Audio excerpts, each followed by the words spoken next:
ચલો, તો ભાઈ સિસ્ટમ ઓફ મેન્ટેનિંગ અકાઉન્ટ આપણે ઓલરેડી સ્ટડી કરી લીધું હતું કે there are two types of system, cash system, accrual system. હવે એક ક્વેશ્ચન આવ્યો છે મને કે સર ટ્રેડ ડિસ્કાઉન્ટ કેમ આપણે બુક્સ ઓફ અકાઉન્ટમાં નથી રેકોર્ડ કરતા? તો પહેલા થોડોક બેઝિક ડિફરન્સ સમજી લઈએ ટ્રેડ ડિસ્કાઉન્ટ અને કેશ ડિસ્કાઉન્ટ વચ્ચે, સો આપણને આગળ જતા મહેનત ન લાગે. તો ચલો પહેલા તો વાત કરીએ ટ્રેડ ડિસ્કાઉન્ટ અને cache discount.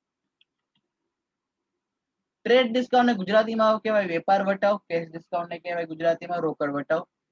Sir trade discount શું કામ આપવામાં આવે છે? તો કે સિમ્પલી સેન્સમાં સર તમે કોઈ પણ બિઝનેસમેન ને પોતાનું સેલ્સ વધારવું હોય તો એ શું આપે? Trade discount. પછી કેશ ડિસ્કાઉન્ટ શું કામ આપતો હોય? તો કે વ્યક્તિ, સામેવાળો વ્યક્તિ જેને આપણે ક્રેડિટમાં સેલ્સ કર્યું છે એ શું કરે? પ્રોમ્પ્ટ પેમેન્ટ જલ્દી કરી દે, ફટાફટ આપણે આપણા પૈસા આપી દે, એટલા માટે શું આપણે આપીએ કેશ ડિસ્કાઉન્ટ. મને સિમ્પલ એક ક્વેશ્ચન આન્સર કરો, જેમ જેમ ક્વોન્ટિટી વધશે એમ ટ્રેડ ડિસ્કાઉન્ટ વધે કે ઘટે? વધે.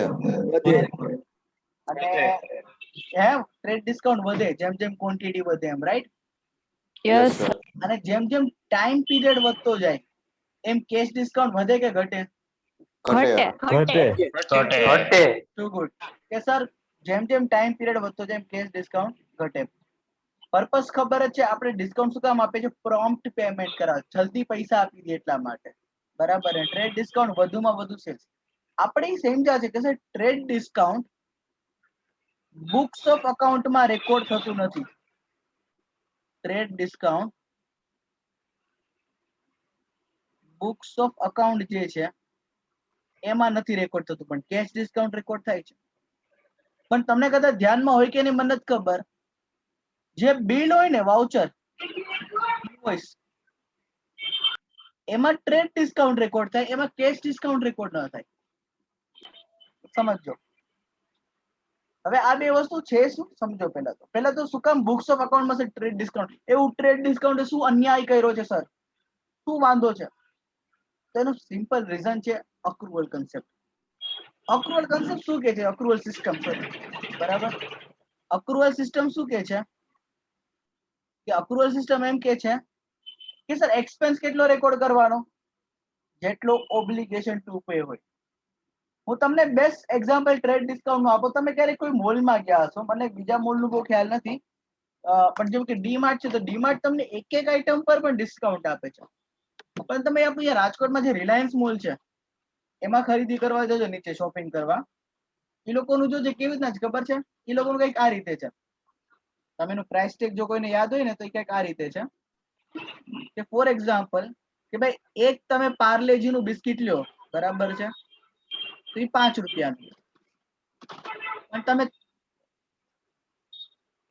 તમે 3 પાર્લેજીના બિસ્કિટ લ્યો તો એક બિસ્કિટ તમને 4 રૂપિયામાં પડે. એટલે આમ જોવા જઈએ તો 3 બિસ્કિટ લેવા જતા 15 રૂપિયા થાય.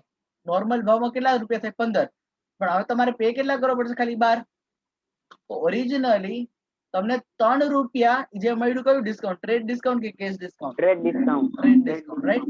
તો તમને જો યાદ હોય ને તો એના પ્રાઇસ ટેગ કંઈક આ રીતે. તો this is the type of trade discount. Sir કેમ ટ્રેડ ડિસ્કાઉન્ટ?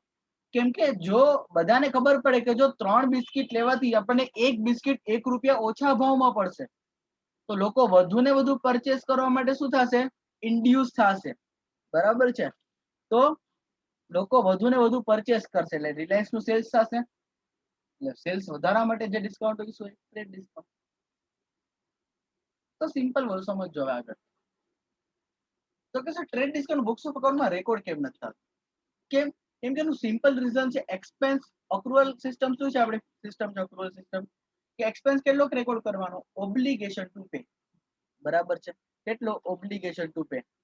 એટલે હું સિમ્પલ તમને કહું આમ કે ભાઈ સર માની લ્યો કે મારી પાસે એક આઈફોન છે. એ આઈફોન માની લ્યો કે હું અહીંયા માની લો કે મેં જે તે સમયે 60,000 માં લીધો હતો, બરાબર છે? મેં આઈફોન જે તે સમયે 60,000 માં લીધો. હવે એક એક્ઝામ્પલ થી, ખાલી એક્ઝામ્પલ છે, ડોન્ટ ટેક ઇટ પર્સનલી, બરાબર છે? એટલે કોઈ માગતા નહીં ભૂલથી પણ. માની લો કે અમારે ધોનીલભાઈ છે, બરાબર છે? ધોનીલ ચૌહાણ. ધોનીલભાઈ વાતમાં કે ધોનીલ સાહેબ કે ધોનીલભાઈ મારે સાહેબ મારે આઈફોન લેવો છે, પણ હવે નવાનું બજેટ નથી, જૂનામાં લેવો છે. મેં કીધું યાર મારી પાસે છે ને આઈફોન, લઈ લે. તો મેં મારો આઈફોન, ભલે જ મહિનો જ થયો હતો, તો મેં મારો આઈફોન એને 35,000 માં આપ્યો. તો લોજિકલી ઓબ્લિગેશન કેટલું હશે ધ્વનિલ માથે મને પે કરવા માટે? 35,000. 35,000. એના માટે આ મોબાઈલ 35,000 નો છે, એનું ઓબ્લિગેશન 35,000 છે. ભલે એની પ્રાઇસ ગમે એ હતી, કદાચ એની માર્કેટ પ્રાઇસ હું જોવા જાઉં મિત્રો, એની માર્કેટ પ્રાઇસ બરાબર છે, કદાચ જો એ મોબાઈલ વેચવા જાવ તો મને 50,000 આવત, સમજો. એક મહિનામાં તમે થોડું પણ ઘટાડો તો પણ હું એને 35 માં આપું છું. એના માટે ઓબ્લિગેશન કેટલું છે? તો કે 35 નું. તો ઇટ ડઝન્ટ મેટર કે કેટલાનો હતો. તો ટ્રેડ ડિસ્કાઉન્ટ જ વસ્તુ છે. એ માની લો કે પાર્લેજી નું ભલે એક બિસ્કિટ 5 નું હતું, it doesn't matter to me. મારે તો શું જોવાનું કે જ્યારે હું બિસ્કિટ લઉં છું તો એકચ્યુઅલ મને કેટલામાં પડે છે. મારે એનો મારો ક્યાં ઇન્કમ નહીં ગણું કે 5 ના 4 થયા. હું તો એમ જ કહીશ મને કેટલામાં પડ્યું? તો કે 4. What is my obligation to pay? તો કે 3 into 4. My obligation is 4, not 5. એટલે હું ટ્રેડ ડિસ્કાઉન્ટ બુક્સ ઓફ અકાઉન્ટમાં રેકોર્ડ નથી કરી શકતો, બીકોઝ અક્રુવલ સિસ્ટમ એમ કે છે તમારે એક્સપેન્સ કેટલો રેકોર્ડ કરવાનો. જો એક્સપેન્સ કેટલો રેકોર્ડ કરવાનો એમ બોલાય છે, જેટલું ઓબ્લિગેશન ટુ પે. હવે સમજો કે ભાઈ ફાઇનલી મેં નક્કી કર્યું, હાલ ભાઈ 35,000.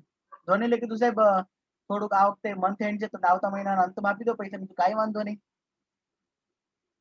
હવે સમજો તો ધોનીલે પોતાના બુક્સ ઓફ અકાઉન્ટમાં રેકોર્ડ કર્યો 35,000 થી મોબાઈલ.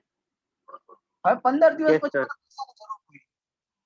મેં ધ્વનિલે કીધું ધ્વનિલ જો તું મને પૈસા 2 દિવસમાં આપી દે ને તો આ મોબાઈલમાં હું તને કેશ ડિસ્કાઉન્ટ આપું 5,000 નું.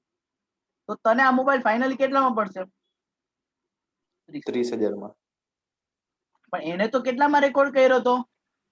35,000. 35,000. 35,000. હવે એનું ઓબ્લિગેશન ઘટ્યું ને, હવે એનું Yes. ઓબ્લિગેશન ઘટ્યું તો એની ઇન્કમ Yes, થઈ જશે. હવે એનું ઓબ્લિગેશન ઘટ્યું ઇન્કમ, એટલે આ 5,000 ને લોકો કેશ ડિસ્કાઉન્ટ કહેવાય. કેમ ના કેશ ડિસ્કાઉન્ટ શું કામ હું આપું છું? જસ્ટ બીકોઝ મને 15 દિવસ પહેલા પેમેન્ટ કરી દે એટલા માટે, અને મને પૈસાની જરૂર છે એટલા માટે. બરાબર છે? ક્લિયર થાય છે કન્સેપ્ટ કે ભાઈ સર ટ્રેડ ડિસ્કાઉન્ટ કેમ નથી રેકોર્ડ કરતા? કેમ કે ટ્રેડ ડિસ્કાઉન્ટ માં એવું છે કે આપણે તો એકચ્યુઅલી ઓબ્લિગેશન કેટલું હોય છે? તો કે ટ્રેડ ડિસ્કાઉન્ટ બાદ કર્યા પછીનું પેમેન્ટ એ જ આપણું ઓબ્લિગેશન હોય છે. 5 રૂપિયા તો મારું ક્યારેય ઓબ્લિગેશન નતું. સમજાય છે આ વસ્તુ? Yes, sir. Yes, Yes, sir. sir. તો bills માં કેમ ન લખાય? હે આ bills માં કાંઈ ન ગણાય તો? સમજો બરાબર. આ વસ્તુ પૂરી.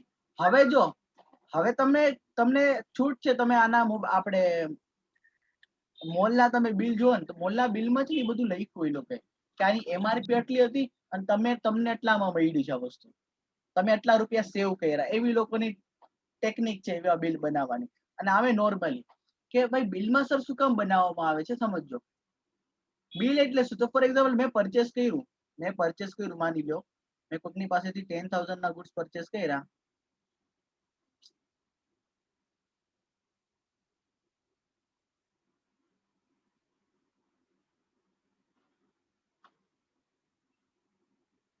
અચ્છા, હવે એક ક્વેશ્ચન આવ્યો કે સર તમે તમારી બુક્સમાં ટ્રેડ ડિસ્કાઉન્ટ નો રેકોર્ડ છો. એટલે કે ફોર એક્ઝામ્પલ હું તમને સિમ્પલ સમજાવું કે ભાઈ 5 રૂપિયાનું બિસ્કિટ કેટલા રૂપિયામાં આપ્યું? 4 માં. તો તમે આમાં તો કહી દીધું કે એક્સપેન્સ કેટલો? Obligation to pay. બરાબર છે? એટલે અહીંયા તો સમજો એના માટે તો 4 રૂપિયા જ ઓબ્લિગેશન હતું. એટલે તમે જે 1 રૂપિયો ઓછો આપ્યો, અને તમે તમારા બુક્સમાં, સેલર પોતાની બુક્સમાં શું કરશે? તો સેલર માટે પણ એ 5 રૂપિયા ક્યારે ઇન્કમ નથી. ઇન્કમ કેટલી રેકોર્ડ કરાય એઝ પર અપ્રુવલ સિસ્ટમ? જેટલી રાઈટ ટુ રિસીવ હોય, જેટલી રાઈટ ટુ રિસીવ હોય, મળવા પાત્ર. તો જ્યારે અમારા વચ્ચે ટ્રાન્ઝેક્શન થયું તો એ ટ્રાન્ઝેક્શન મુજબ મળવા પાત્ર ઇન્કમ કેટલી હતી? રાઈટ ટુ રિસીવ કેટલું હતું? 4 કે 5? 4. 4. એટલા માટે મારી બુક્સમાં પણ ટ્રેડ ડિસ્કાઉન્ટ નો રેકોર્ડ થાય અને સામેવાળાની બુક્સમાં પણ ટ્રેડ ડિસ્કાઉન્ટ રેકોર્ડ ન થાય. ક્લિયર મકબૂલ?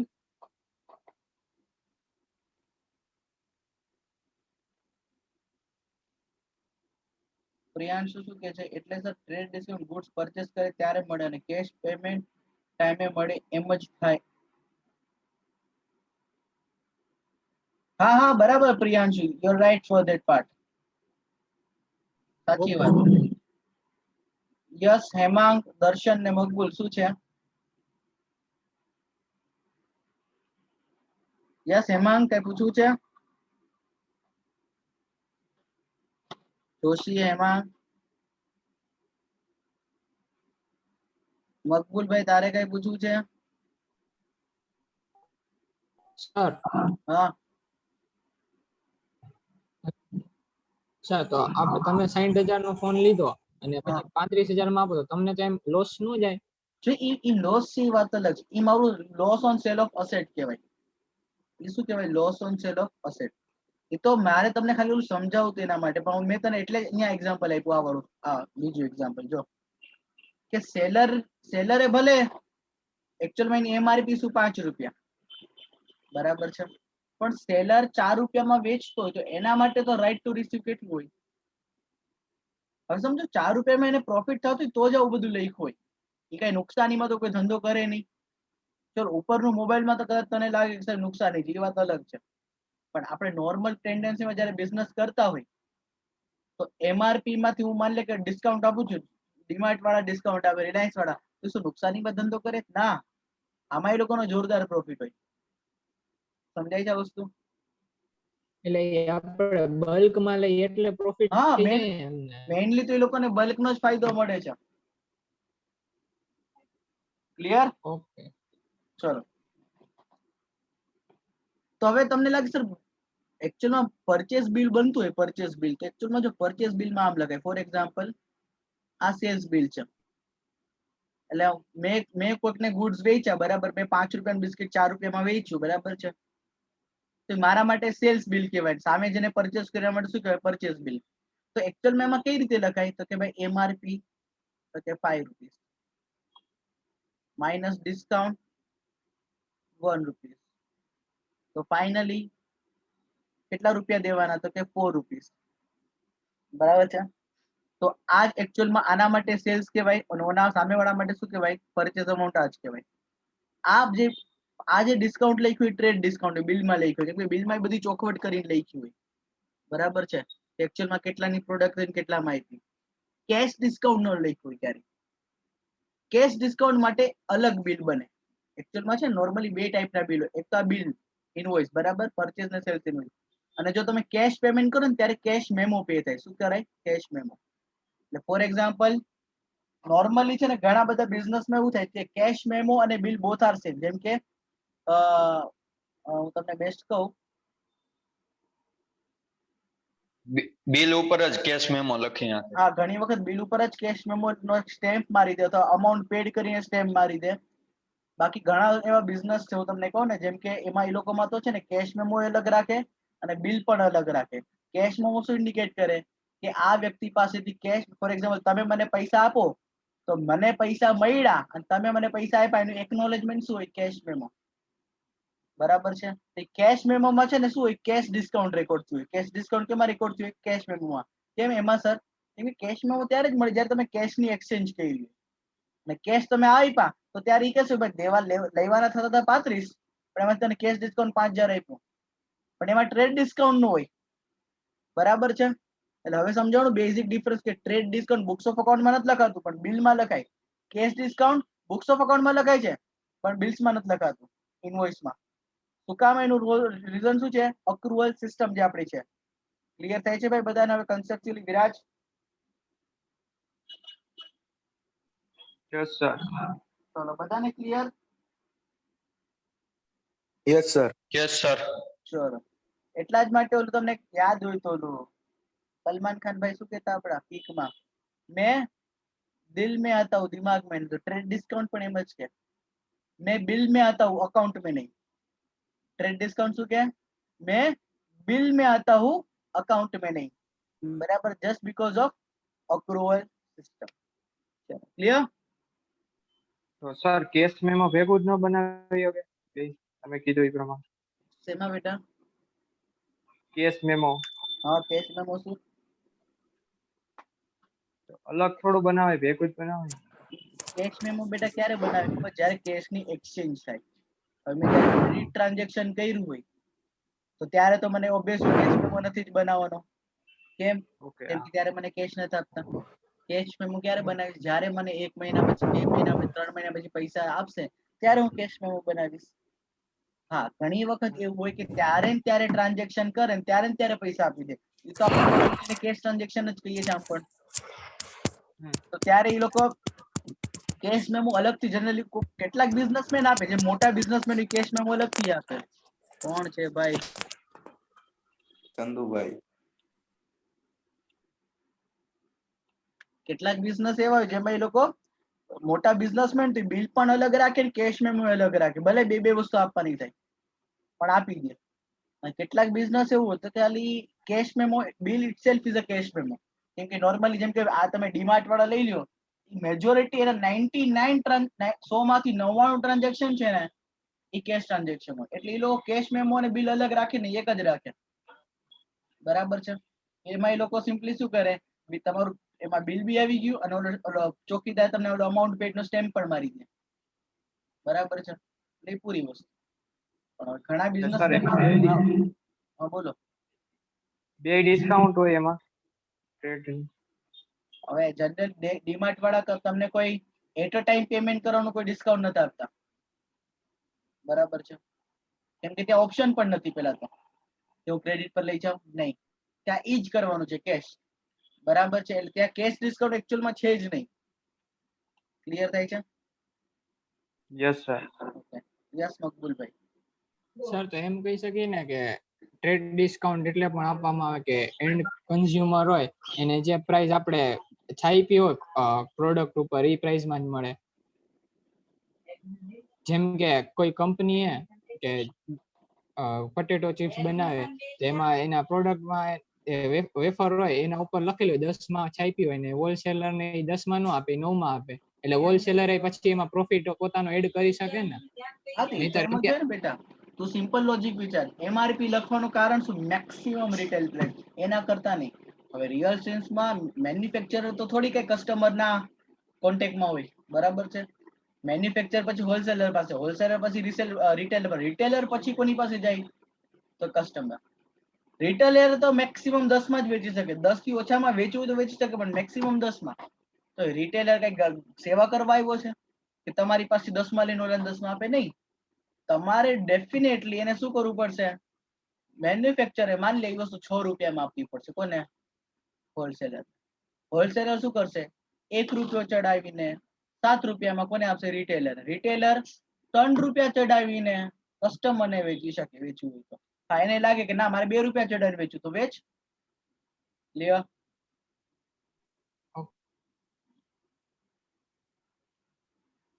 ચલો હવે ટ્રેડ ડિસ્કાઉન્ટ ને કેશ ડિસ્કાઉન્ટ નું આપણે કરી નાખ્યું છે. એટલે હવે જ્યારે સબસિડરી બુકમાં આવશે ત્યારે આપણે ખાલી રીડ જ કરવાનું થશે. ચલો હવે હું સમ ઉપર આગળ વધુ. કઈ પૂછવું છે ભાઈ? No sir. ચલો તો પહેલાની એન્ટ્રી આવશે, Shri Ganesh started his business with કેશમાં. Cash account debit to capital 50,000. જકાસ એવરીવન? ચકાસ ચકાસ. ચલો યસ. ચલો second transaction purchased goods. Purchase goods. So again, a cash transaction છે. Entry will be purchase account debit to cash 5,000. Yes sir. બધા Tally કરતા જાજો. ચકાસ. ચલો purchase goods for cash. તો કે purchase account debit to cash. ચકાસ. ચકાસ. Purchase goods for Mr. Sun for cash. તો again purchase account debit to cash. ચકાસ. બરાબર. ભલે વ્યક્તિનું નામ આપ્યું હોય પણ લખ્યું છે કેશ ટ્રાન્ઝેક્શન. સેકન્ડ સવાલ નહીં પૂછવાનો. પછી sold goods cash account debit to sales. ચકાસ. Sold goods for cash. Again cash account debit to sales. ચકાસ. Sold goods to Mr. Sky for cash. Again, cash account debit to sales. चलो purchase goods from Mr. Moon. Entry will be credit transaction चले purchase account debit to Moon. Purchase goods from Star on credit. तो purchase account debit to Star. ચકાસ ચકાસ ચલો ચકાસ sold goods to Mr. C. C account debit to sales. ચકાસ Sold goods to Mr. Ocean. Ocean account debit to sales. ચકાસ ચલો.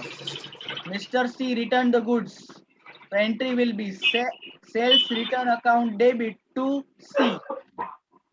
ચકાસ ચલો return goods to Mr. Moon આપણા માટે purchase return કહેવાય. તો entry will be Moon account debit to purchase return. ચકાસ ચકાસ હવે અહીંયા જો received from Mr. C 9900 allowed him discount 100 બરાબર. ચલો તો જોઈએ આની એન્ટ્રી આવશે cash account debit 9900 discount account debit discount account લખો તો discount allowed લખો whatever you wish 100 rupees to Mr. C. હે શું હાલે ચકાસ ડિસ્કાઉન્ટ રિસીવ થોડી છે બેટા આ તો ખાલી આ ડિસ્કાઉન્ટ અલાઉડ છે આપણે આપ્યું છે એટલે આપણા માટે ખર્ચો થશે ક્લિયર ચકાસ સર ચકાસ યસ દેવભાઈ બોલો બોલો દેવભાઈ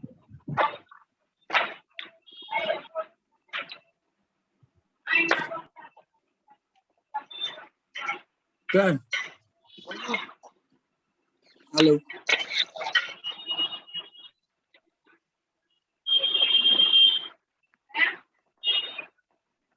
બોલો દેવભાઈ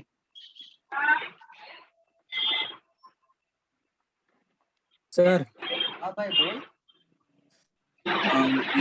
હું દેવ નથી ધોનલ બોલું છું હા તો જે બોલતો હોય બોલો હા સર આમાં કેસ તો એને ખાલી 9800 જ ભરવાના થાય ને 10 ના, ના. 100 રૂપિયા ના ના જો લખ્યું છે ચોખ્ખું લખ્યું છે રિસીવ્ડ 9900 રિસીવ્ડ 9900 9900 મળ્યા અને 100 નું અચ્છા. ડિસ્કાઉન્ટ આપ્યું એનો મતલબ શું થયો 10000 માંગતા હતા આમ થયું બરાબર અચ્છા ઓકે ક્લિયર ક્લિયર થયો ભાઈ હવે ચલો what is narration for this transaction Devbhai તો ભાઈ નેરેશન એવું આવશે બીંગ પછી જેના બેકગ્રાઉન્ડમાં વોઇસ હોય ને પ્લીઝ ઈ બંધ રાખજો માઈક એન્ટ્રી સોરી નેરેશન આવશે being cash received from Mr. C and allowed a discount bus done allowed him rupees 100 as discount હાલે ને ઈ ચાલે ચાલે નેરેશન બેટા આર્ટ છે આર્ટ એટલે કળા તમને મજા આવી લોકો બરાબર છે અહીંયા જે ડિસ્કાઉન્ટ છે રોકડ વટાવ છે એ વાત સાચી છે અને આમે રોકડ હોય તો જ લખાય છે બાકી ટ્રેડ તો આમે લખાતું નથી ભાઈ ચલો પેડ મિસ્ટર મૂન 7880 અને ડિસ્કાઉન્ટ અલાઉડ બાય હિમ એને આપણને ડિસ્કાઉન્ટ આપ્યું તો એન્ટ્રી વિલ બી મૂન account debit 8000 to cash 7880 to discount received 120 અથવા ટુ ડિસ્કાઉન્ટ 120 ચકાસ સર ચકાસ સર ચલો પછી છે વિથડ્રો ફોર પીયુ પર્સનલ યુઝ માટે વિથડ્રો કર્યું છે તો entry will be drawing account debit to cash 1000 ચકાસ ચલો withdraw goods for private use તો entry will be hello sir હા બેટા બોલો આ 29 મિનિટ છે ને ફરીથી બોલો ને drawing account debit to cash 1000 okay sir ચલો 30મું ટ્રાન્ઝેક્શન છે withdraw goods for private use અને ગુડ્સ વિથડ્રો કર્યા છે તો એન્ટ્રી તમે બે માંથી એક કરી શકો number 1 drawing account debit to purchase account ચકાસ અથવા તો drawing account debit to goods withdraw for personal use બે માંથી એક એન્ટ્રી આપો સાચી છે અને અમાઉન્ટ આવશે 500 રૂપિયા ચકાસ સર સેલિંગ પ્રાઇસ નો આવે ચલો સેલિંગ પ્રાઇસ નો આવે બરાબર છે આન્સર આવશે કોસ્ટ પ્રાઇસ હવે રીઝન સમજાવી દો ચલો એની પાછળ પણ કન્સેપ્ટ છે ચલો આ કન્સેપ્ટ નું નામ તમે આપી શકો realisation concept yes Nityam? Sir entry તો પરચેઝ વાળી જ નહીં આવે, કેમ કે પરચેઝિસ જ ઓછા થાય છે ને. તો બેટા એન્ટ્રી બે અલાઉડ છે અકાઉન્ટ્સમાં, બંને એન્ટ્રી બે માં તમને જે આપ્યું હોય ને તમે આપી શકો. પણ તો આપણે અકાઉન્ટ બનાવવા ટાઈમે આ થોડી ગુડ્સ વિથડ્રો નું અકાઉન્ટ બનાવશું. બનાવીએ ને, કેમ ન બનાવીએ? પછી તો વધી જાય ને ખોટું, એનાથી પરચેઝ નું હોય એમાં જ. જો ભાઈ સમજી લે, ભલે ગુડ વધી જાય, એકચ્યુઅલમાં લોકોને ક્લેરિટી જોતી હોય, બિઝનેસમાંથી ગુડ્સ ઘણા જતા હોય, તો એ લોકો આવા ક્રેડિટ વાળા અલગ અલગ નામના અકાઉન્ટ બનાવે તો ભલે બનાવે. કેમ? એ લોકોને ક્લેરિટી જોવે છે ને. આમાં તો શું થાય ખબર છે, લોકો જો બંને અલાઉડ છે એમાંથી એક ખોટું નથી. હવે એકચ્યુઅલમાં એ લોકોનું અકાઉન્ટ વધી જતું હોય તો કઈ ચિંતાનો વિષય નથી. લોકો શું કામ કરતા હોય ખબર છે? આ મેથડ શું કામ ફોલો કરે ખબર છે? લોકોને ખબર પડે એક્ઝેક્ટલી. પરચેઝ લખવાથી શું થાય? ખબર નથી પડી શેના લીધે ગુડ્સ ગયા છે, દરેકનું નેરેશન જઈને ચેક કરવું પડે. અહીંયા તો શું હોય, અહીંયા આ વાળી સિસ્ટમમાં કે ક્રેડિટ હંમેશા ગુડ્સ કયા રીઝન થી ગયા છે ને એ પ્રમાણે લોકોનું નામ મઠાડવામાં આવે. અહીંયા કેમ goods withdraw for personal use લખ્યું છે, માની લે કે ચેરિટીમાં આપ્યું હોય તો ઘણા લોકો લખે ને ચેરિટી તો ચેરિટી જ આવે ને સર. ડેબિટ શું થાય? Charity account. ક્રેડિટ શું થાય? Goods given as charity. આવું ક્રેડિટ અકાઉન્ટ બનાવે. એનાથી શું થાય? લોકોને ખબર પડે. ડાયરેક્ટ નેરેશન જઈને જોવાની જરૂર નથી, કેમ કે goods goes out from the business other themself. આમ જો દરેકમાં પરચેસ ક્રેડિટ કરી શકો, ખોટું નથી. પણ તમારે પછી જાણવું હોય કે શું રીઝન છે, તો તમારે દરેક એન્ટ્રીના નેરેશનમાં જવું પડે. આવી એન્ટ્રી આપવાનો ફાયદો શું? તમારે નેરેશન ચેક કરવાની જરૂર નથી, એનું ક્રેડિટ અકાઉન્ટ પરથી જ તમને ખબર પડી જશે. સમજાય છે? Okay sir, okay. ઓકે, ચલો. તો આ કન્સેપ્ટ નું નામ છે રિયલાઇઝેશન કન્સેપ્ટ. બરાબર છે? રિયલાઇઝેશન કન્સેપ્ટ શું કહે છે? ધ્યાન રિયલાઇઝેશન કન્સેપ્ટ એવું કહે છે કે તમે ક્યારે તમારામાંથી પ્રોફિટ અર્ન કરી શકો નહીં. જેમ કોઈ એક વ્યક્તિ પોતાની સાથે લગ્ન ન કરી શકે, એમ એવી રીતના એક વ્યક્તિ પોતાની સાથે ટ્રાન્ઝેક્શન કરીને પ્રોફિટ અર્ન ન કરી શકે. શું તમે તમારી જતા લગ્ન કરી શકો? તમે કહો અરીસામાં ઉભા રહીને will you marry me? Yeah, I love you. Oh, I love you તો ચલો બોલતા હો, ઠીક. Will you marry me? એવું બોલી શકો? No sir. Not possible, right? તેવી રીતે તમે તમારી સાથે ટ્રાન્ઝેક્શન કરીને પ્રોફિટ અર્ન ન કરી શકો. સર કેવી રીતે? હું તમને સિમ્પલ એક એક્ઝામ્પલ આપું છું, એક મૂવીનું એક્ઝામ્પલ છે. મને મૂવીનું નામે નથી ખબર, પણ આ છે ને ઘટના બહુ જૂની ઘટના છે. જૂની એટલે હું આમ નાનપણમાં મમ્મી પપ્પા બધા બેઠા હોય ને આપણે પછી મમ્મી પણ છે ને ગુજરાતી મૂવી જોવાનું બહુ શોખ. સ્નેહલ હતા અને ઘણા બધા હતા એમાં હીરો હિરોઈનમાં, તમે તો નામે નહીં સાંભળ્યું હોય તો આપણે પણ કમ્પલસરી જોવું પડે કે ભાઈ જોતા હતા આપણે. તો એમાં એક આપણે અહીંયા કેમ જોની લીવર છે, એવા અલગ અલગ કોમેડી એક્ટર છે, એવી રીતે આપણે ગુજરાતમાં ગુજરાતી મૂવીમાં એક્ટરનું નામ છે રમેશ મહેતા. જો કદાચ નામ સાંભળ્યું તો હા સર. યસ સર એમનો એક છટાથી બોલવાની ઓ એમ બોલતા, બહુ મસ્તી નો બોલતા, આપણે તો આવડે નહીં. તો એનું એક મૂવીમાં એક સીન મને બહુ ગમી ગયો. એ સીન મને આજે પણ હું દરેકને આજ એક્ઝામ્પલ માટે આપું છું કે સીન હતો શું. જો ધ્યાનથી. હતું કેવું કે એક રમેશ મહેતા હતા પોતે એ મૂવીમાં, બરાબર, અને બીજા એના વાઈફ.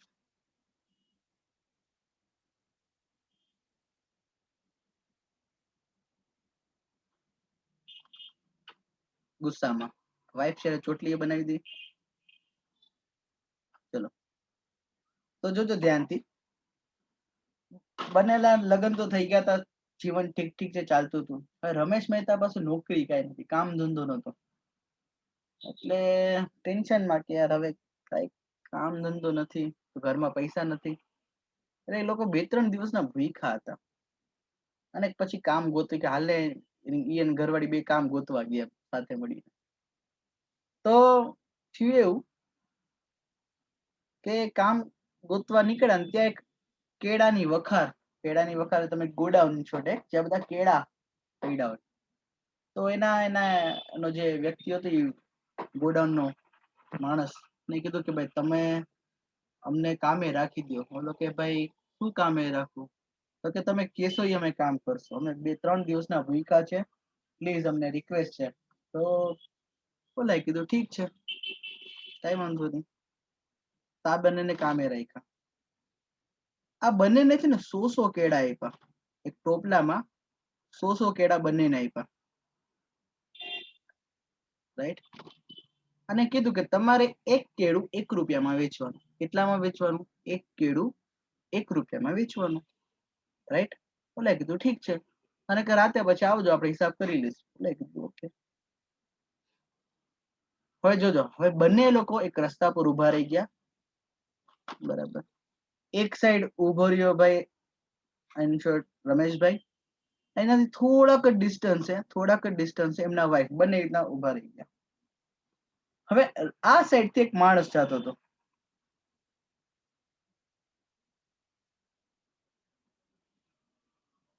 બરાબર. એને જોયું કે ભાઈ કેળા છે, હાલ મને ભૂખ લાગી છે.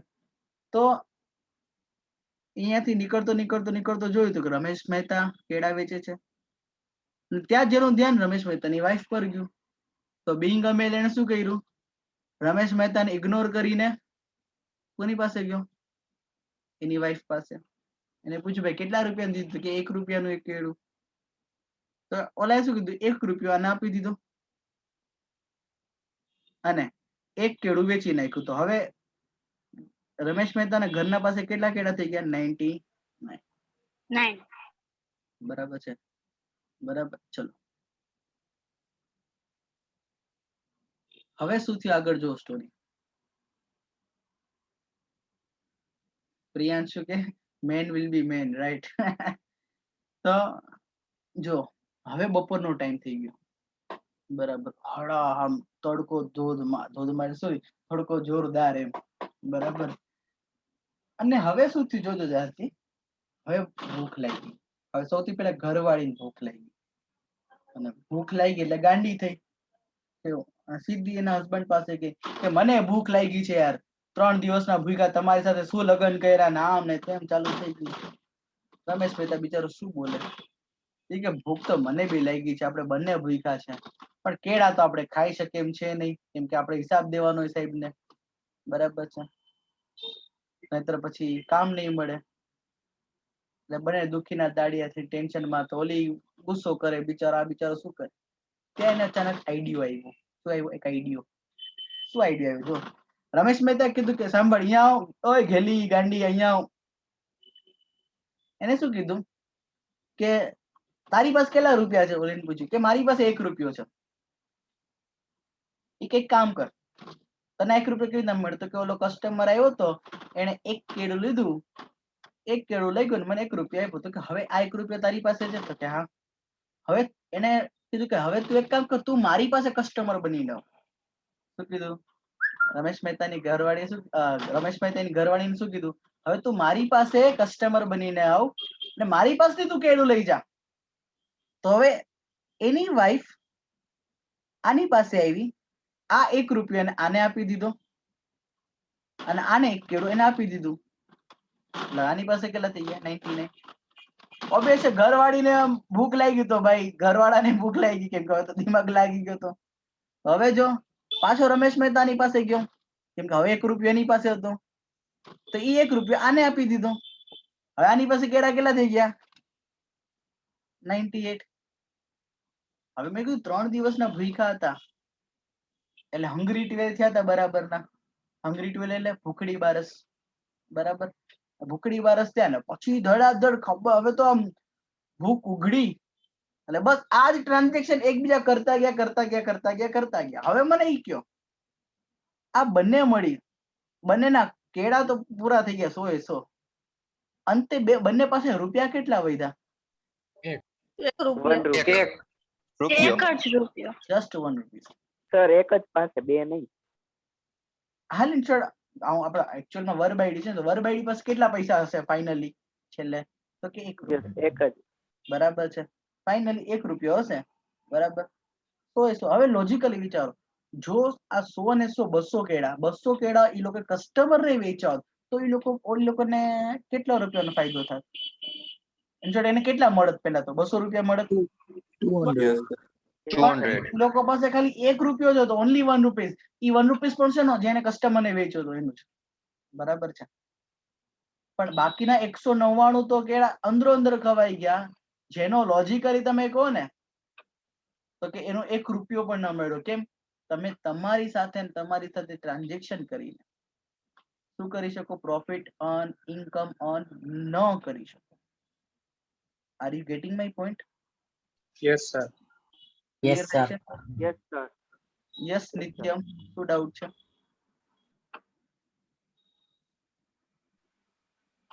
નિત્યમ કઈ ડાઉટ છે બેટા? નહીં. ઓકે ના ના સર, સોરી, ભૂલ થઈ રહી છે. Okay. Yes Kunjal.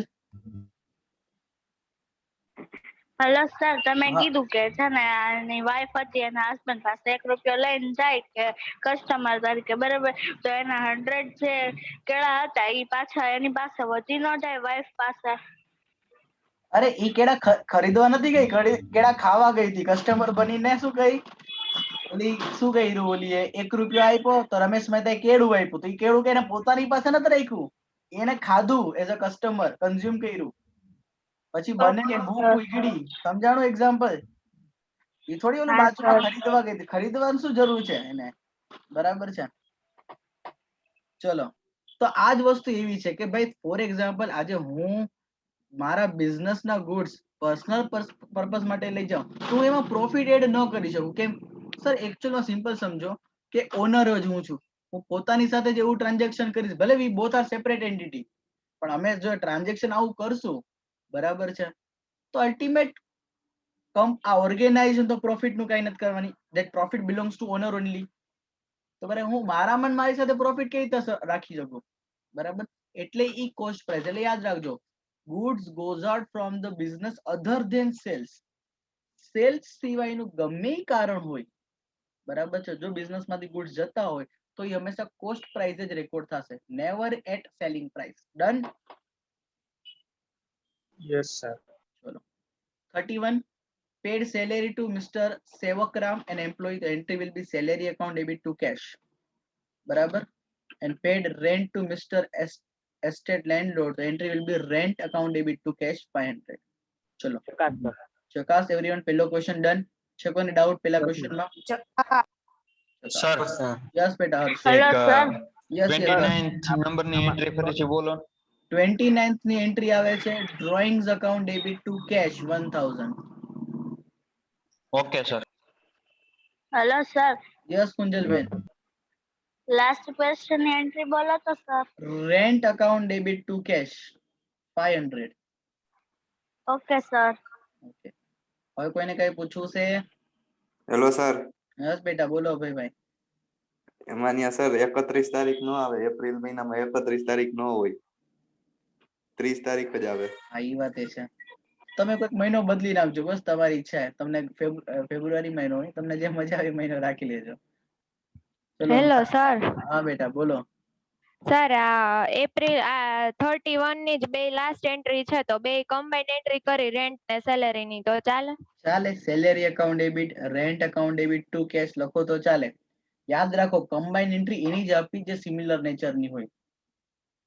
Okay sir. Okay, ચલો આગળ વધીએ હવે.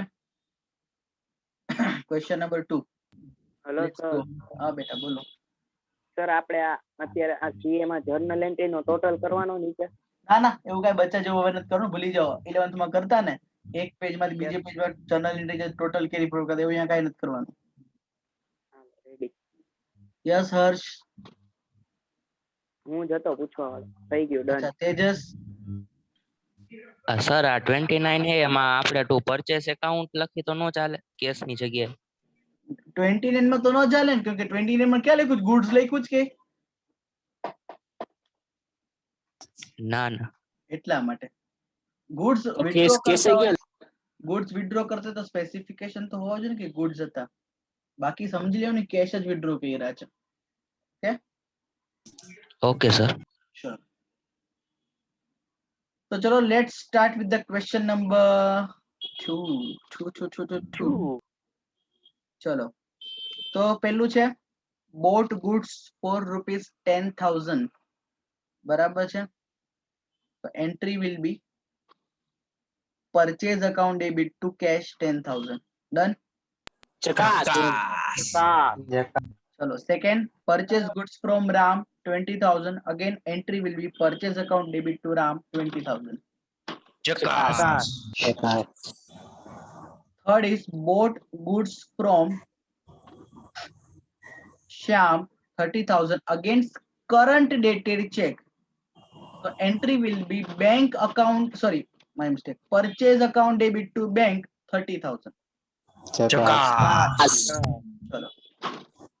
પછી ચોથી તારીખ છે purchase goods from Sohan of the list price 30,000 at a trade discount of 10%. So entry will be purchase account debit to Sohan account 27,000. Sir discount નહીં આવે? એ જ કહું છું, ટ્રેડ ડિસ્કાઉન્ટ છે બેટા. હવે તો આપણે ચર્ચા કરી લીધી ને. Yes sir. ઓકે ચલો. then bought goods. હા બેટા બોલો. આમાં રકમ 27,000 આવશે ને? હા રકમ 27. ઓકે જકાસ. ચોથું એ થઈ ગયું. Fifth, bought goods of the list price 1,25,000 from Mohan less 20% trade discount and 2% cash discount and paid 40% by check. તો હું એન્ટ્રી લખું છું બાજુમાં, જરા ધ્યાન દેજો. Purchase account debit to bank to discount received અથવા discount to મોહન છે ને, હા મોહન. ચલો હવે હું એની પ્રાઇસ કહેતો જાઉં છું. 1,20,000 minus 20%. 1 લાખ એટલે 1 લાખ અહીંયા આવશે. બરાબર, એક જ મિનિટ. હા પછી અહીંયા આવશે 60,000 અને 40,000 માં 2% અહીંયા આવશે 800. અહીંયા આવશે 39,200. ચલો જોઈ લ્યો. ઊંધું લખી નાખ્યું સર તમે. 5800 આવે છે. હા સોરી હા સોરી ભૂલથી લખાઈ ગયું. ઓલાને ચૂનો લાગી જાય સર બિચારાને. ને 39,200. ચલો રેડી? હવે જોઈ લ્યો. Yes sir. સર આની નરેશન લખાઈ દો ને. લખો narration. being goods purchased from Mohan, being goods purchased from Mohan at 20% trade discount and payment has been done. आता एक काम करो, and paid 40% by check, paid 40% by check with 2% cash discount, with 2% cash discount. Sir ખાલી એટલું લખી તો ન હાલે. being good purchased on discount. આમાં ક્રેડિટ ટ્રાન્ઝેક્શન પણ છે ને, એટલે મોહન નું નામ લખવું જોઈએ, કેમ કે કેશ ક્રેડિટ નું કોમ્બિનેશન છે, રાઈટ? એટલે તો એમ લખી નાખી તારે ને, being good purchase from Mohan on discount. હા ચાલે નો ઇશ્યુ. સર યસ બેટા. સર આમાં મોહન નું નામ આવે નહીં ને, કારણ કે કેશ ટ્રાન્ઝેક્શન નથી. આખું કેશ નથી બેટા. શું લખ્યું જો, 40% પેડ બાય ચેક છે, મતલબ 60% પે નથી કર્યા. તો સર 60% તો કેશ થી હોય એવું નહીં માની? ના ચોખવટ જરૂરી છે, બરાબર છે? એ જો કેશ થી હોય તો ચોખવટ કેવી જોઈએ કે ભાઈ payment received from Mohan, out of that 40% was in check. પણ એ પેમેન્ટમાં 40% હોવું જોઈએ. અહીંયા તો લખ્યું જ છે પેડ 40% બાય ચેક. ડિસ્કાઉન્ટ 2,000 રૂપિયા ક્યાંથી આવે બેટા? ડિસ્કાઉન્ટ 1,00,000 ના 2% સર. 1,00,000 ના 2% ન કરવાનો બેટા. ડિસ્કાઉન્ટ કેના પર હોય? તમે જેટલું પેમેન્ટ કરો છો. પેમેન્ટ એકચ્યુઅલમાં 40%, એટલે 1,00,000 ના 40% થાય 40,000. 1,00,000 ના 40% થાય 40,000. તો 40,000 ના જ 2% આપશે. Okay sir. Done? Cash definition याद रखो, cash discount is given for prompt payment. तो prompt पेमेंट 60,000 करे છે કે 40,000? તો કે 40,000. એટલા માટે એના ઉપર ડિસ્કાઉન્ટ. Okay, Okay, sir. ચલો. Rejected and return 10% of goods supply by Ram. તો entry will be purchase return account, sorry, Ram account debit to purchase return. અને રામનું કેટલું છે? 10% 2,000. 2000. ઓકે, રામ ટુ પરચેઝ રિટર્ન 2,000 એટલે આ પણ થઈ ગયું. પછી rejected and return 10% of goods supplied by Sohan. તો entry will be Sohan to purchase return 2,700, 2700. ચકાસ. ચકાસ sir. ચલો, છે કોઈને કઈ ક્વેશ્ચન 2 માં ડાઉટ પૂછવું છે ભાઈ? 6 તારીખનું ફરી બોલો તો. 6 તારીખનું તો કે Ram account debit to purchase return 2,000. ચકાસ. છે કોઈને કઈ ક્વેરી ભાઈ? સર 7મી એન્ટ્રી સમજાવો તો. 7મી પર છે ને, ખરીદ પર જ છે ને. તો પૈસા કેટલા? હે, પૈસા 2700. તમે 3,000 લખ્યા છો? એટલે સર સોહન ટુ પરચેસ આવશે ને? Sohan account debit to purchase return 2700. Clear? Yes sir. ચલો, હવે કોઈ ડાઉટ નથી ને આમાં? તો આગળ વધુ. Done sir. ચકાસ. ચલો,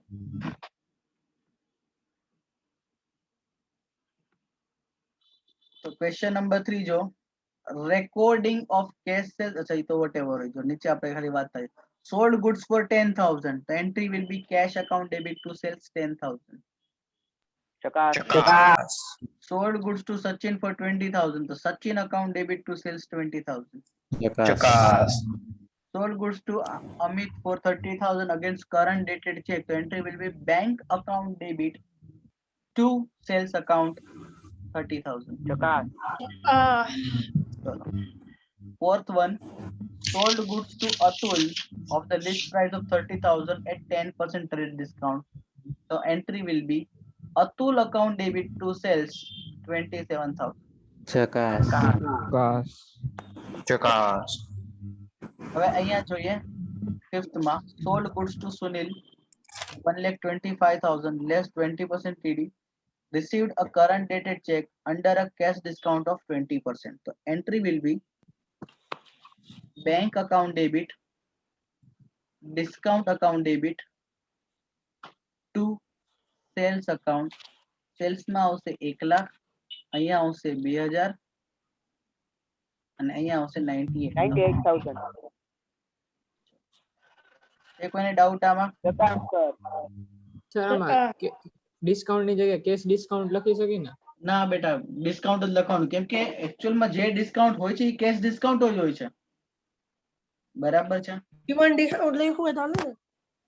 ગિવન ડિસ્કાઉન્ટ કરતા પહેલા ડિસ્કાઉન્ટ અલાઉડ લખો, વધારે સારું લાગશે. Discount allowed. બરાબર છે? ડન. સર ડેબિટ એન્ટ્રી બોલો. Bank account debit 98,000, discount allowed account debit 2,000, two sales 1 lakh. Okay. Clear? Yes sir. ચલો,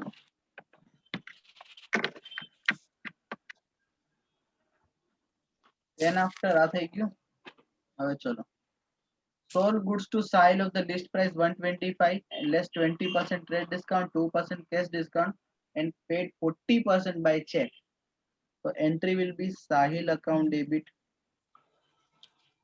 પછી ચેક આપ્યો છે, શું છે? ચેક આપ્યો છે, bank account debit, discount allowed account debit to sales. Sales માં આવશે 1,00,000, પછી ડિસ્કાઉન્ટ માં આવશે 800, અહીંયા આવશે 39,200 અને અહીંયા આવશે 60,000. ચલો ડન.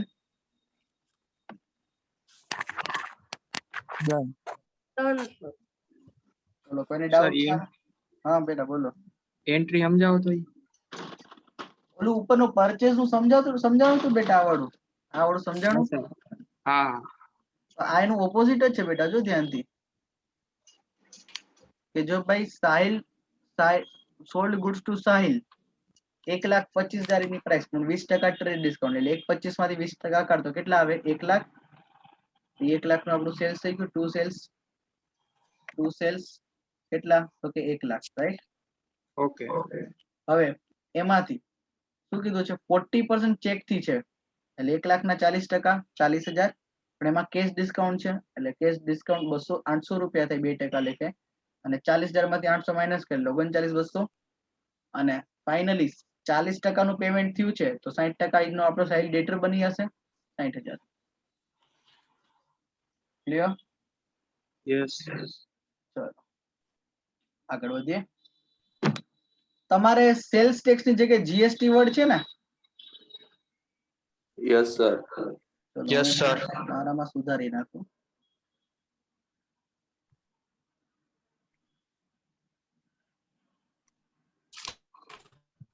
જીએસટી અને કેટલા? 8% જ છે. 18% છે. 18. ચલો બીજો કઈ ફરક નથી ને? નો સર. સર આ બે નથી સમજાતા. હા મને ખબર છે, એમાં જ ડાઉટ આવે. એમ ઘણાને જે જીએસટી નું નોલેજ ન હોય ને એટલે તકલીફ પડે. નિત્યમ, બે ટ્રીટમેન્ટ છે, ઇન્ક્લુઝિવ ઓફ સેલ્સ અને એક્સક્લુઝિવ ઓફ સેલ્સ, બરાબર છે? તમે ઇન્ક્લુઝિવ કર્યું છે તો એની એક એડિશનલ એન્ટ્રી અલગથી આપવી પડશે નિત્યમ, એ શું છે એ પણ સમજાવી દઈશ, બરાબર? પણ એ પહેલા મારે આ લોકોને જીએસટી નો ટોપિક કરાવવો પડશે. એકચ્યુઅલમાં છે કેવું કે બે જ બોર્ડ એવા છે, સીબીએસઈ અને આઈસીએસઈ બોર્ડ, જે લોકોને જીએસટી 11th માં ઇન્કોર્પોરેટ થઈ ગયું છે. એક ગુજરાત બોર્ડ જ એવું છે જેને અત્યાર સુધીમાં એ લોકોએ જીએસટી સુધી નાખ્યું નથી. ભગવાન કરે જલ્દી નાખી દે, બરાબર? સર 11 માં નાખ્યું તમારે તો તમારે આવી ગયું છે જીએસટી? હા તો તમને બધું ખ્યાલ છે ને? હા સર. તો પછી મારે જીએસટી નો કરાવું, તો હું ડાયરેક્ટ અકાઉન્ટિંગ જ કરાવું. સર સ્કીપ કરાવી નાખ્યું હતું હમણાં. આખું ચેપ્ટર જ સ્કીપ કરી નાખ્યું હતું. હા સર ભણાવ્યું જ કરાવ્યું હતું. કરાયું છે કે નથી કરાયું? આખું સર નથી પહેલેથી જ કરાયું. કહેજો ને, આખું નથી skip જ કરાયું કરી સર. નાખ્યું હતું. સ્કીપ કરાવી નાખ્યું સર અમને. શોર્ટમાં કહી દો. શોર્ટમાં ને લોંગમાં જ કઈ, શોર્ટમાં આપણને કઈ ના આવડતું ના સર લોંગ માં બરોબર યસ સર. બરાબર. ચાલો તો હવે સવાલના જવાબ, કન્સેપ્ટ ક્લિયર થઈ જાય. કન્સેપ્ટ ચલો ક્લિયર કરાવી દે આપણે. જીએસટી નું નામ જેને સર કરાવ્યું કઈ છે, આવે? જે લોકોને ખબર છે ને જેને કરાવ્યું છે, એ લોકોએ મને આન્સરમાં હું જે સવાલ પૂછું એમાં હેલ્પ કરતા રહેજો, બરાબર છે? ચલો તો પહેલા તો જીએસટી, સરજી એનું ફૂલ ફોર્મ બોલો. તો જો આ સવાલ Alia Bhatt, good goods service and tax. Service tax Alia ભટ્ટને પૂછવામાં આવે તો એ કે good night sweet dream take care, અને આપણે એવું નથી, આપણે ગુડ્સ એન્ડ સર્વિસ ટેક્સ છે. તો પહેલા તો એ ટેક્સ છે, પહેલા તો એ શું છે? ટેક્સ. તો પહેલા થોડીક વાત કરીએ ટેક્સ માટે. તો પહેલા તો આ ટેક્સ છે શું? ટેક્સ શું કામ છે? ટેક્સ શું કામ છે? શું કામ ટેક્સ છે? બોલો મને એક વસ્તુ, ગવર્મેન્ટ ઇન્કમ માટે. ગવર્મેન્ટની ઇન્કમ, ઓબ્વિયસલી તો ગવર્મેન્ટ તમને જેટલી પણ ફેસિલિટી આપે એ જસ્ટ એ લોકોની ઇન્કમ શું? તો કે આ સર ટેક્સ જ ને. એ લોકોની ઇન્કમ શું છે? ટેક્સ. પણ એકચ્યુઅલમાં તમને પ્રશ્ન ક્યારેક થયો ન હોય તો ઠીક, તો હું તમને કરાવી દઉં. ચલો કુંજલબેન, તમારે કઈ બોલવું હોય ને તો બેટા તમે માઇક અનમ્યુટ કરો, અધરવાઇઝ તમારે છે અવાજ બહુ આવે છે, બરાબર? ચલો જો હવે છે કેવું ખબર છે, ઘણી વખત એવું હું આમ નાનો હતો ને ત્યારે પ્રશ્ન થતો, ભાઈ તને હક કોણે આપ્યો? બરાબર, તને હક કોણે આપ્યો? મારો હંમેશા આ જ સવાલ હતો. જેમ કે સૌથી પહેલા જયારે છે ને, પેલા લાયસન્સ વગર ગાડી બહુ ચલાવતો, ટુ વ્હીલર. આપણે એક દિવસમાં બે વાર પકડાતો, બરાબર છે? ને પૈસા આપણે ચલાન ન ભરવા માટે આપણે શું કરતા, ઓલા થોડુંક સેટિંગ કરાવતા.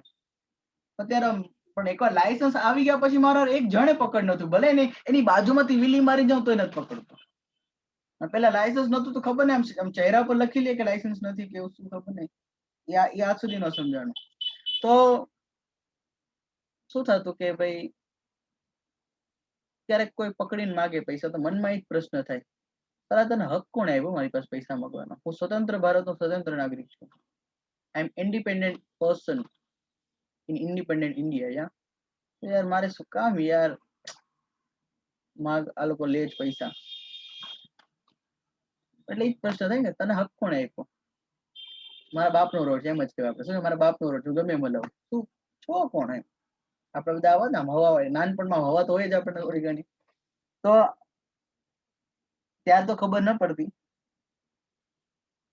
પછી ખબર પડી ધીમે ધીમે કે ભાઈ આ પ્રશ્ન બધાને થાય કે ભાઈ તમને હક કોણે આપ્યો છે અમારી પાસેથી પૈસા વસૂલવાનો?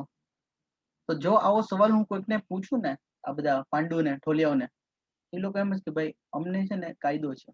કયો છે? Motor vehicle act. Motor vehicle act મુજબ અમે તમારી પાસે આ વસ્તુ ઉઘેરી અમે લઈએ છીએ, right? Okay, motor vehicle act ના લીધે તમે આવું કરો તો કે હા, એટલે મેં સીધો મોટર વ્હીકલ એક્ટ વાંચ્યો તો કે એમાં સાચી લખ્યું તૂટે. તો મને એ પ્રશ્ન, આ મોટર વ્હીકલ એક્ટમાં કોણે લખ્યું? એને કોણે અધિકાર આપ્યો અમારી પાસેથી પૈસા લેવાનો? બરાબર. તો એનો જવાબ મળ્યો મને કોન્સ્ટિટ્યુશન ઓફ ઇન્ડિયા, એટલે આપણે જે કહેવાય ઇન્ડિયાનો જે પેરેન્ટ લો કહેવાય ને, ભારતનું બંધારણ. અને ભારતનું બંધારણ ધ્યાનથી વાંચો ને મિત્રો, એમાંથી તમને આ સવાલનો જવાબ મળે. એમાં સિમ્પલી ભારતનું બંધારણ તમને બે વસ્તુ આપે છે, રાઇટ્સ એન્ડ ડ્યુટીઝ. તમને જો મને તો નાનો હતો ત્યારે આપણને ઓલું નાગરિક શાસ્ત્ર ભણાવતા, મને ખ્યાલ નથી કે ઈ સબ્જેક્ટ ગુજરાતમાં છે કે નહીં. મુંબઈમાં અમે હતા ને તો ઇતિહાસની સાથે હિસ્ટ્રીની સાથે નાગરિક શાસ્ત્ર કરીને સબ્જેક્ટ આવતો, જેમાં આ બધું બંધારણ વિશે થોડું ઘણું લખ્યું હોય. અને મને એક બે એમાં અધિકાર હતા ને મને બહુ યાદ રહી ગયા, હજી સુધી યાદ છે.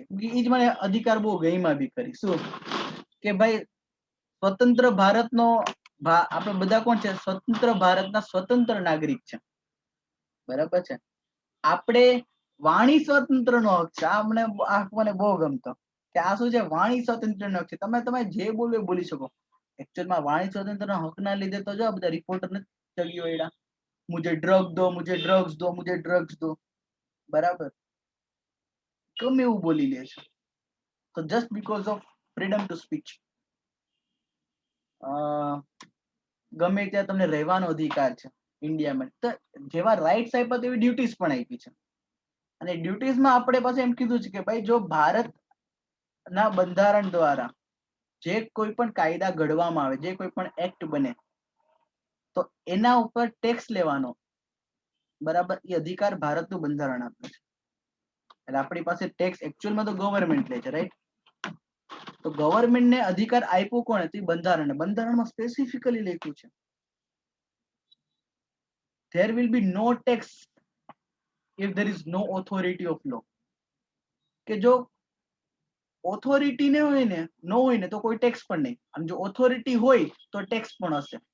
આપણે અહીંયા ઓથોરિટી છે તો કે હા છે સર, સેન્ટ્રલ ગવર્મેન્ટ છે, સ્ટેટ ગવર્મેન્ટ છે, લોકલ મ્યુનિસિપલ ઓથોરિટી છે, આ બધી આપણી ઓથોરિટી છે. તો જો આ લોકો ઓથોરિટી છે તો આ લોકો ટેક્સ પણ લે છે, કેમ કે એ લોકોને હક મળ્યો છે બંધારણમાંથી, કોન્સ્ટિટ્યુશન ઓફ ઇન્ડિયામાંથી. અને દરેક ટેક્સ નો જન્મ થાય છે કે એકચ્યુઅલમાં તો કે સર એમાં. હવે ટેક્સ ના છે ને 3 પિલર છે. એક તો છે ટેક્સ ક્રિએશન. શું છે? ટેક્સ ના 3 પિલર છે. ક્રિએશન ઓફ લો, ભાઈ કાયદો બનાવનાર. બીજું છે એક્ઝિક્યુટિવ લો, એક્ઝિક્યુટિવ ઓર્ગન. શું બોલે એને? એક્ઝિક્યુટિવ ઓર્ગન, જે કાયદાનું પાલન કરાવે. અને જો કાયદાના પાલન થવામાં જો કોઈ વ્યક્તિને અથવા તો ઓફિસરને કંઈક પ્રોબ્લેમ હોય, કઈ તકલીફ હોય, તે લોકો એના માટે એનો ન્યાય લેવા માટે જાય જ્યુડિશિયલ ઓર્ગન પાસે. તેની પાસે જ્યુડિશિયલ ઓર્ગન. આ 3 ઓર્ગન દરેક કાયદામાં હોય. એક તો જે કાયદો બનાવવા વાળા, જેમાં કોણ આવે? આપણી બધી એસેમ્બલી આવી જાય. કોણ આવી જાય? એસેમ્બલી, એટલે કે પાર્લામેન્ટ લઈ લ્યો, બરાબર છે. ઇન્ડિયા લેવલના કાયદા બનાવો તો તમને ખબર છે રાજ્યસભા હોય, લોકસભા હોય, એમાં એ વસ્તુ પસાર થાય. એને ખરડો કહેવાય ગુજરાતીમાં. શું કહેવાય? ખરડો. ઇંગ્લિશમાં કહેવાય બિલ, બરાબર.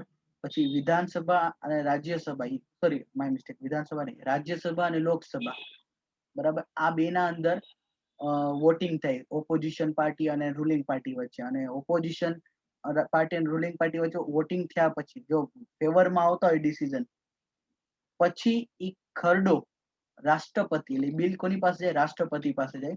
રાષ્ટ્રપતિ બિલ ઉપર સિગ્નેચર કરે ત્યારથી કાયદો બને. શું બને? ત્યારથી કાયદો. એટલે જ્યાં સુધી કોઈ કાયદો ન બને ને જ્યાં સુધીમાં રાષ્ટ્રપતિના સિગ્નેચર ન હોય ને ત્યાં એ પહેલા શું હોય? ખાલી બિલ જ હોય. એટલે તમે એક નામ સાંભળ્યું હશે, લોકપાલ બિલ. અण्णा हजारे ને બધા કરતા વચમાં લોકપાલ બિલ. એ લોકપાલ બિલ જ છે, કાયદો નથી બન્યો. કેમ? કેમ કે એમાં રાષ્ટ્રપતિના સિગ્નેચર નથી, અને લોકસભા અને રાજ્યસભા જે છે એ બે વચ્ચે હજી પણ એ ડિસ્પ્યુટેડ છે, બરાબર છે. એટલે લો કેમ બને? તો કે પાર્લામેન્ટ હાઉસ જે છે, આપણે તમને દિલ્હીમાં તમને ખ્યાલ હોય તો, જેના પર એકવાર જે તે સમયે બોમ્બ અટેક પણ થયા હતા, અને કદાચ તમે ઓલી વેબ સિરીઝ જોઈ હોય, આપણે કઈ special ops. Special ops, right, special ops. તો એમાં પણ તમે એ જોયું હશે કે પાર્લામેન્ટ, ઇવન આપણું ત્યાં નવું પાર્લામેન્ટ બની રહ્યું છે, બહુ સારા એવા ખર્ચે, પણ એ પાર્લામેન્ટ છે જ્યાં એકચ્યુઅલમાં દેશ લેવલના, ઇન્ડિયા લેવલના કાયદા બને. એવી રીતના દરેક રાજ્યના પણ પોતાના કાયદા બનાવવા હોય તો વિધાનસભા છે, બરાબર. શું છે? વિધાનસભા. અસેમ્બલી ઓફ સ્ટેટ કહેવાય ને, સ્ટેટ અસેમ્બલી. એ વિધાનસભામાં પણ અંદરો અંદર કોઈ રાજ્યના કાયદો નહીં એમાં બને. તો લો ક્યાં બને? તો કે ભાઈ પાર્લામેન્ટમાં, અને બીજા બને સ્ટેટ લેવલના, તો કે સ્ટેટ અસેમ્બલીમાં. આ લોકોનું કામ શું છે? કાયદા બનાવી દેવા ખાલી, બસ. પણ આ કાયદાનું પાલન કરવા માટે એક્ઝિક્યુટિવ ઓર્ગેન હોય, બરાબર છે. ફોર એક્ઝામ્પલ ઇન્કમ ટેક્સ નું વાત કરું તો એનું પાલન કરવા માટે શું? એકચ્યુઅલમાં આપણા બધી હાયરાર્કી છે આપણા ઇન્ડિયામાં, કે ભાઈ રાષ્ટ્રપતિ હોય, પ્રધાનમંત્રી હોય, પછી અલગ અલગ ડિપાર્ટમેન્ટના મિનિસ્ટર હોય, જેમ કે ડિફેન્સ મિનિસ્ટર છે, ફાઇનાન્સ મિનિસ્ટર છે. ડિફેન્સ મિનિસ્ટર ડિફેન્સ નું કામ કરે. ફાઇનાન્સ મિનિસ્ટર આપણું ફાઇનાન્સ નું, આપણે ખબર છે અત્યારે કોણ છે ફાઇનાન્સ મિનિસ્ટર? નિર્મલા સીતારમણ. આ ફાઇનાન્સ મિનિસ્ટર નિર્મલા સીતારમણ પહેલા કોણ હતા ખબર છે? આના પહેલા એકચ્યુઅલમાં નિર્મલા સીતારમણ, એના પહેલા અરુણ જેટલી હતા. અરુણ જેટલી વચમાં હેલ્થ ના પ્રોબ્લેમ હતા ને, તો થોડાક ટાઈમ પૂરતા આપણા ચાર્ટર્ડ એકાઉન્ટન્ટ જ ફાઇનાન્સ મિનિસ્ટર હતું. નામ છે સીએ પિયુષ ગોયલ. શું નામ છે? સીએ પિયુષ ગોયલ. ઇવન આપણા ચાર્ટર્ડ એકાઉન્ટન્ટ એક બે એવા છે, મને જેટલા નામ ખબર છે, એ લોકો પોલિટિક્સમાં આવી ગયા છે, દે આર સક્સેસફુલ ડેફિનેટલી, બરાબર. તો પિયુષ ગોયલ જે અત્યારે રેલવે મિનિસ્ટર છે, બરાબર છે, જે તે સમય વચમાં થોડાક ટાઈમ પૂરતું ફાઇનાન્સ મિનિસ્ટર પણ બન્યા હતા. ઇનશોર્ટ 2 વર્ષ પહેલા, 2 વર્ષ કે ગયા વર્ષનું બજેટ મને યાદ નથી, એને એકવાર પ્રેઝન્ટ કરેલું છે, મને યાદ છે, બરાબર. અત્યારે જે નિર્મલા સીતારમણ છે એ પહેલા finance minister, sorry defence minister હતા, જેના અંડરમાં આપણે આ કે ને ઓલી શું લેવાની, રાફેલ નહીં, ઓલું શું કહેવાય, પાકિસ્તાનમાં ઘુસીને માર્યા, શું કહેવાય ને, એના અંડર થઈ હતી, ત્યારે ડિફેન્સ મિનિસ્ટર હતી, બરાબર છે. હવે તો ફાઇનાન્સ મિનિસ્ટર છે. ફાઇનાન્સ મિનિસ્ટરના અંદર 2 ભાગ પડે, બરાબર છે. રેવન્યુ ડિપાર્ટમેન્ટ છે, અલગ અલગ એમાં એના અંદર ડિપાર્ટમેન્ટ પડે. તો એના અંદર એક છે રેવન્યુ ડિપાર્ટમેન્ટ, એટલે કે ઇન્કમ નું ડિપાર્ટમેન્ટ. અને રેવન્યુ ડિપાર્ટમેન્ટના અંદર 2 ભાગ પડે, એક છે સીબીડીટી, બરાબર, અને એક છે સીબીઈસી, બરાબર છે. સીબીઈસી ને સોરી સીબીઆઈસી.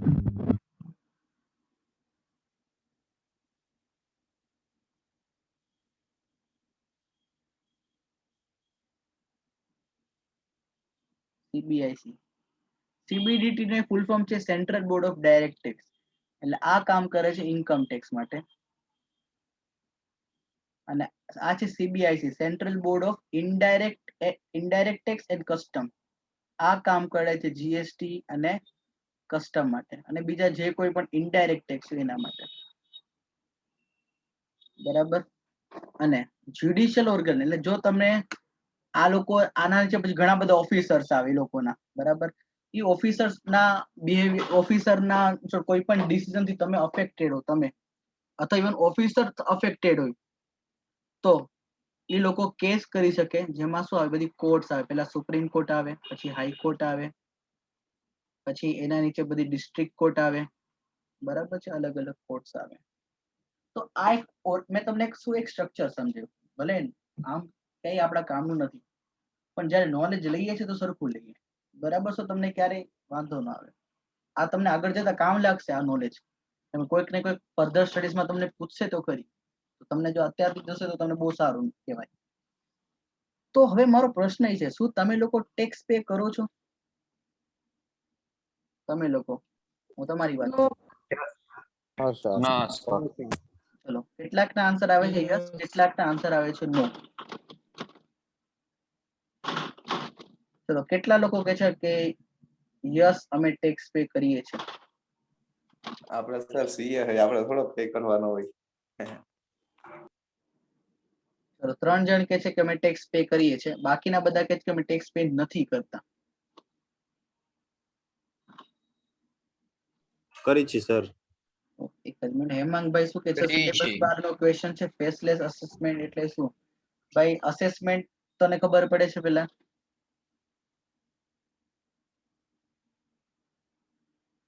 પેલા એવું હોય બેટા, આ તો ખાલી કહી દઉં 2 મિનિટ માટે. અસેસમેન્ટ એટલે ટેક્સ ની ગણતરી વખતે કાંઈ પૂછો, તમે ટેક્સ ભરી નાખો, પછી ઓફિસર ને એવું લાગે ને કે કંઈક લોચા લપસી છે, એ લોકો તમને શું મોકલે? નોટિસ.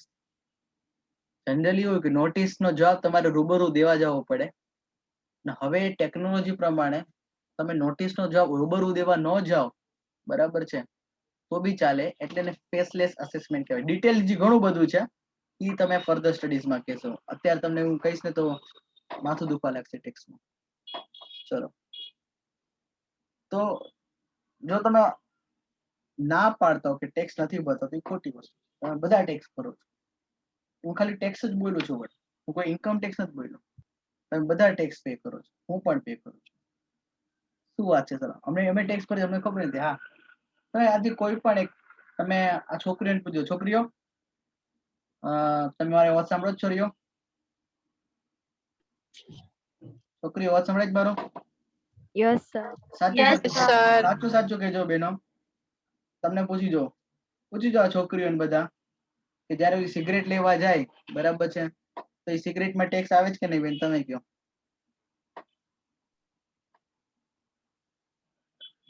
હાલો,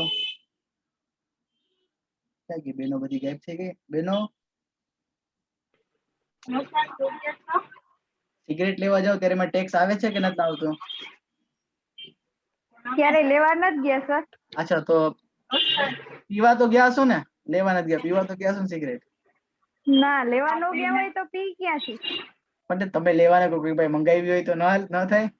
અચ્છા, સિગરેટ ને બીડી. શિવાજી મે બી ટેક્સ નો લાગે એમાં. ના, બધામાં ટેક્સ લાગે, શિવાજીમાં ટેક્સ લાગે. તો જો દરેક આઈટમ લઈ લ્યો, એક માચીસ થી લઈને દરેક આઈટમ પર ટેક્સ છે. તમે બાલાજીનું પડીકું જોજો, 10 રૂપિયા, બ્રેકેટમાં શું લખ્યું છે ખબર છે? Inclusive of all taxes. મતલબ એના અંદર એ ટેક્સ છે? તો કે હા છે. બરાબર છે, એના અંદર એ ટેક્સ છે? તો કે હા છે. ભાઈ, કોનું માઇક અનમ્યુટ છે?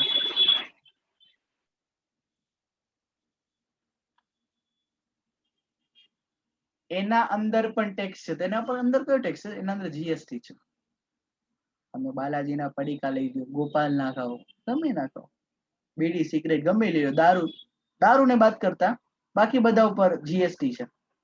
તો દારૂ પર જીએસટી નથી, ખુશ થઈ જાઓ? ના, દારૂ પર છે ટેક્સ, પણ જીએસટી થી બીજો ટેક્સ છે.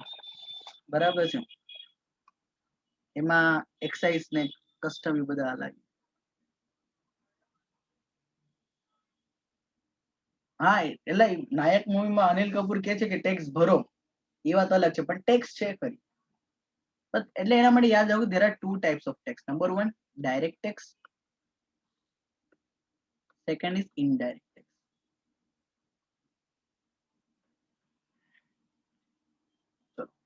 કોણ મને સમજાવશે what is the difference between direct and indirect tax?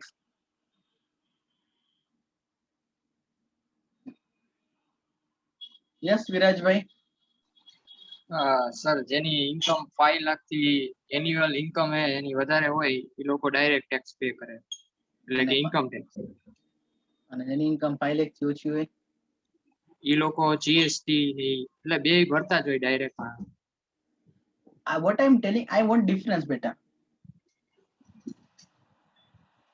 મને ઇન્કમ ડિફરન્સ હું બે વચ્ચે ડિફરન્સ માંગુ છું. એક્ઝામ્પલ પણ નથી માંગતો. એક્ઝામ્પલ ચલો હાલો એક્ઝામ્પલ બોલી દો બસ.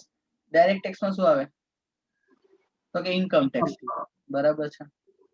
અને ઇનડાયરેક્ટ ટેક્સ માં જીએસટી કસ્ટમ એક્સાઇઝ છે બરાબર છે. ચલો હા વેરો બેટા વેરો તો ગુજરાતી છે ઇંગ્લિશ નું કોઈ કઈ ઇંગ્લિશ નું ટેક્સ નું ખાલી વેરો નહીં. ઓકે યસ દિવ્યમ શું કરું તમારે